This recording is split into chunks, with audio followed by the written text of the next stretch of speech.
o'z davrining boy odamlaridan hisoblangan Abdurahmon ibn Muborakning oldiga bir yigit kelib qarz so'radi. Iltimos, tijoratim uchun yordam kerak. Menga 7 dinor yordam bering dedi. Abdurahmon ibn Muborak kuldi va bir xat yozdi.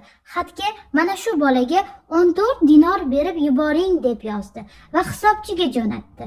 Bola xatni olib o'zi o'qimagan holda hisobchiga yetkazdi. Hisobchi unga qarab, "Sizga qancha pul kerak edi?" dedi.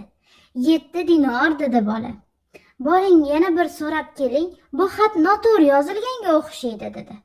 Bola yana qaytib bordi. Abdurahmon ibn Muborakning jahli chiqdi va yana bir xat yozib, haligi boladan hisobchiga berib yubordi. Hisobchi haligi xatni ochganida, "Bu xatda men sizga nima degandim? Men aytgan ishni qilsangiz qiling, bo'lmasa siz meni vazifamni qiling, men sizni ishingizni qilay. Nimaga men aytganday ish qilmadingiz? Bilmaysizmi, bir insonni xushnud qilish Ka'batullohni tavob qilish bilan teng. Men u kutgandan ortig'ini berib, uni ko'nglini xushnud qilmoqchi va Alloh roziligini topmoqchi edim" dedi. Endi bu bolaga siz 28 dinor bering va uni xushnud holida chiroyli odob bilan kuzating.